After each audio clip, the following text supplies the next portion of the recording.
dalam kitab Nasaihul Ibad, Syekh Nawawi Al-Bantani ketika mensyarah kitabnya Al-Hafidh Ibnu Hajar Al-Asqalani yang berjudul Munabbihat lil Istidad fi Yaumil Ma'ad, menyebutkan bahwa Sayyidina Ali karramallahu wajhah pernah mengatakan, inna min na'imid dunya yakfikal islamu ni'matan wa inna minasyuhli yakfikat ta'atu syuhlan wa inna minal ibrati yakfikal mautu ibratan. Bahwa nikmat yang paling besar tidak lain adalah anugerah Allah yang dilimpahkan kepada kita semua, bahwa kita meyakini Islam sebagai satu syariah, dan kesibukan yang tiada tandingannya di hadapan Allah adalah ketaatan menjalankan seluruh perintahnya. Dan nasihat atau ibrah atau pelajaran yang paling berharga dalam hidup kita tidak lain adalah kematian. Ayyuhal hadirun rahimakumullah, kenapa Sayyidina Ali mengatakan bahwa anugerah Islam adalah anugerah yang terbesar, berupa nikmat yang harus kita syukuri dan harus kita pelihara sehingga mendatangkan nikmat-nikmat yang lain? Karena dari sinilah segala rahmat, segala anugerah Allah akan masuk. Nah, agar Islam sebagai nikmat yang terbesar bagi kita pemeluknya atau umat Islam ini, maka harus kita berdayakan dimulai dari diri kita yang mengaku sebagai muslim. Islam adalah proses penyerahan diri kepada Zat yang Maha Kuasa. Sedangkan orang yang menyerah namanya muslim. Penyerahan bisa terjadi dari fisiknya saja. Sebagai contoh misalnya, dua orang petinju yang salah satunya dibikin tidak berdaya, secara fisik jelas dia kalah, makanya dia menyerah. Kadang-kala ada yang menyerah secara fisik dan akalnya saja, tapi hatinya belum. Seperti misalnya salah satu klub sepak bola yang dikalahkan oleh klub yang lain, dia memang kalah secara fisik dan mengakui akalnya bahwa musuh lebih hebat, tetapi pada saat yang sama hatinya belum bisa menerima kalau dia kalah. Nah, proses penyerahan diri kepada Allah, kalau seperti yang dicontohkan di atas, belumlah cukup untuk pelakunya dinamai sebagai muslim. Karena muslim, penyerahan kepada Allah harus total, ucapan lidah, kemudian pengakuan hati, dan juga ketundukan secara pikiran atau akal. Itulah sebabnya mengapa iblis, kata Abdul Halim Mahmud yang pernah menjadi Grand Al-Azhar, mengatakan bahwa sesungguhnya iblis itu sangat tahu tentang kemahabesaran dan kemahakuasaan Allah Subhanahu wa Ta'ala.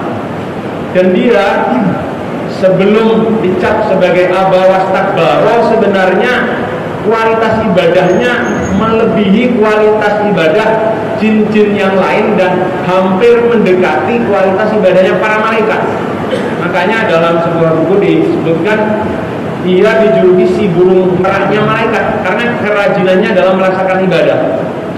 Tetapi kenapa dia dicap sebagai iblis? Karena ketika Allah menyuruh A'udzubillahi minasyaitonirrajim. Wa idh qulna lil malaikati isjudu li adama fasajadu illa iblis. Allah menyuruh kepada para malaikat, dan yang masuk pada golongan malaikat yaitu jin yang rajin beribadah yang kemudian bernama iblis tadi, dia enggan. Kemudian dia mengatakan bahwa ana khairum minhu, aku lebih baik dari dia. Khalaqtani min nar wa khalaqtahu min tin. Nah, dari sinilah maka kemudian kecongkakan dia mengantarkan dia dicap sebagai aba wastakbaro oleh Allah Subhanahu wa taala. Dan di sini menuntut bahwa ketaatan kita kepada seluruh ajaran agama Islam itu sesaat setelah perintah itu dititahkan, maka tidak boleh tidak kita harus kerjakan agar kita masuk pada kategori muslim. Sesuai dengan firman Allah, A'udzubillahi minasyaitonirrajim, ya ayyuhalladzina amanu dkhulu fis-silmi kaffah wa la tattabi'u khutuwatis syaiton innahu lakum aduwwum mubin. Kemudian dari kata Islam lahir kata salam. Salam artinya damai. Damai adalah batas antara pisah dengan harmoni. Damai adalah batas antara perang dengan pisah. Maka orang yang berpredikat sebagai muslim atau salam harus berusaha sekuat tenaga untuk menyingkirkan seluruh penyakit hati, iri, dengki, hasad, dan lain sebagainya, sehingga orang lain bisa selamat dari lidah dan perbuatan kita. Sebagaimana disebutkan dalam hadis, al-muslimu man salimal muslimuna min lisanihi wa yadihi. Orang Islam adalah orang di mana orang lain harus selamat dari lidah dan perbuatannya. Artinya kalau dia berucap harus menyejukkan, dan kalau dia berbuat harus bermanfaat bagi kepentingan orang banyak. Maka orang Islam kalau belum mampu dia membantu orang lain, maka paling tidak jangan merepotkannya. Kalau belum mampu untuk memasukkan rasa gembira kepada sahabatnya, kepada saudaranya, maka paling tidak jangan meresahkannya. Dan kalau belum mampu memujinya, maka paling tidak jangan mencelanya. Dan ini dituntut bukan hanya kepada orang yang nyata-nyata tidak berbuat baik pada kita. Agama meminta kepada kita, termasuk kepada orang yang mencaci maki dan memusuhi kita sekalipun, kita tetap dituntut untuk berlaku baik kepada mereka. Sebagaimana firman Allah dalam Quran surat Al-Furqan ayat 63, wa idza khatabahumul jahiluna qalu salaman. Ketika orang-orang jahil yang tidak tahu hakikat apa yang dibicarakannya memaki-maki kita, menjelek-jelekan kita, maka kita mengucapkan kata-kata salam. Apabila ucapan yang kita kembalikan kepada mereka menjadikan suasana tenang, bisa kita berbicara. Tapi kalau tidak, diam tentu akan lebih baik daripada melayani mereka yang tidak mendatangkan kebaikan. Pasti akan menghabiskan energi dan membuang-buang waktu untuk hal yang tidak produktif. Ayolah hadirin rahimakumullah. Insya Allah dengan demikian Islam yang kita peluk, Islam yang kita laksanakan syariatnya akan menjadi nikmat yang luar biasa dan akan menjadi sebab turunnya nikmat-nikmat yang lain kepada kita. Amin ya rabbal alamin. Lalu yang kedua kata Sayyidina Ali, wa inna minasyuhli yakfika ta'atu syuhlan. Ketaatan hamba Allah kepada Sang Pencipta itu bisa dilihat setidaknya dari ucapan dan perbuatannya. Ketika ucapannya mencerminkan sebagai hamba Allah yang taat, maka dia akan meninggalkan seluruh hal-hal yang tidak bermanfaat, karena ia akan takut kalau terjebak pada lumazah maupun humazah. Lumazah adalah ucapan cela yang dilakukan oleh seseorang dengan kalimatnya, dan humazah adalah perbuatan mencela orang lain yang dilakukan dengan perbuatannya. Maka orang yang benar-benar menyadari bahwa sesuatu yang tidak bermanfaat hanya akan mendatangkan hal yang sia-sia pada dirinya, maka dia akan menjauhinya dan berganti dengan melakukan perbuatan yang baik. Kalau dari segi ucapan, dia akan menggunakan lidahnya untuk berzikir, untuk membaca sholawat mungkin, atau membaca Al-Quran, atau setidaknya mengucapkan kalimat-kalimat yang baik lainnya.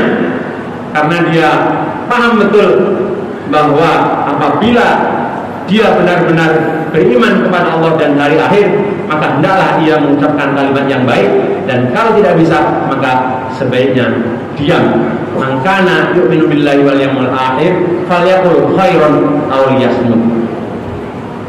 Ucapan yang baik bisa kita wujudkan dalam bentuk bermacam-macam. Mungkin mengucapkan salam, mungkin berbagi kebaikan atau berbagi ilmu kepada orang lain, dan yang jelas seluruh zikir yang insya Allah kita ucapkan selama kita di masjid tadi, selama kita di masjid ini adalah semuanya merupakan qaulan karimah, ucapan-ucapan yang baik yang di dalam Al-Quran disebutkan akan mengantarkan kepada pengucapnya menjadi meningkat kualitas ibadahnya atau kualitas amal dan zikirnya. Yuslih lakum a'malakum wa yaghfir lakum dzunubakum. Bahwa ucapan baik yang keluar dari lidah kita, Allah akan membantu kita, mendorong kita, memberikan motivasi dan menguatkan kepada kita untuk senantiasa memperbaiki kualitas amal. Bukan sekedar kuantitasnya, tapi kualitasnya akan menjadi lebih baik. Cirinya ketika melahirkan amal-amal ibadah yang berikutnya, itu antara lain ciri bahwa amal ibadah yang kita lakukan itu bermutu dan berkualitas di hadapan Allah Subhanahu wa Ta'ala. Tidak hanya itu hadirin, tapi kemudian yang terpenting dan menjadi harapan bagi kita semua adalah wa yaghfir lakum dzunubakum. Siapa sih di antara kalian tidak memiliki dosa? Kalau kita mau jujur, tiada hari tanpa berbuat dosa. Boleh jadi dalam seharian kita melaksanakan amal ibadah, tapi di saat yang lain kadang kita juga bermaksiat kepada Allah yang tanpa kita sadari. Karena itu bisa lahir dari mata kita, lidah kita, pendengaran kita, dan sikap kita. Maka ketika Allah katakan wa yaghfir lakum dzunubakum, dan Allah akan ampuni dosa kalian ketika kalian semua mengucapkan kalimat yang baik dan mengantarkan juga kepada kita pada akhirnya wa may yuti'illaha wa rasulahu faqad faza fawzan 'azima. Dan ketaatan kita terhadap seluruh perintah Allah tadi akan mengantarkan kita menjadi orang yang beruntung seberuntung-beruntungnya, sebagaimana yang difirmankan Allah di dalam Al-Quran surat Al-Ahzab ayat 71, wa may yuti'illaha wa rasulahu faqad faza fawzan 'azima. Hadirin, mudah-mudahan selama ini ucapan kita mengarah kepada qaulan sadidah yang akan mengantarkan diampuninya dosa-dosa kita dan mencapai derajat fauzan azima. Amin ya rabbal alamin. Lalu yang ketiga, Sayyidina Ali mengatakan wa inna minal ibrati yakfikal mautu ibratan. Bahwa nasihat atau ibrah yang paling berharga buat kita tidak lain adalah kematian saudara-saudara kita. Dalam sebuah hadis yang diriwayatkan oleh Ibnu Majah, di sana menjelaskan ada seorang laki-laki dari kaum Ansor datang kepada Nabi. Setelah mengucapkan salam dan Nabi pun menjawab, lalu laki-laki tadi bertanya kepada Nabi, ayyuhal mu'minun afdol, siapakah di antara orang-orang beriman yang paling utama, wahai Rasul? Rasul menjawab, ahsanuhum khuluqan, Orang mukmin yang paling baik adalah mereka yang paling baik akhlaknya terhadap Allah, terhadap Rasul, dan terhadap sesama makhluk dan terhadap sesama manusia khususnya. Lalu laki-laki itu bertanya lagi,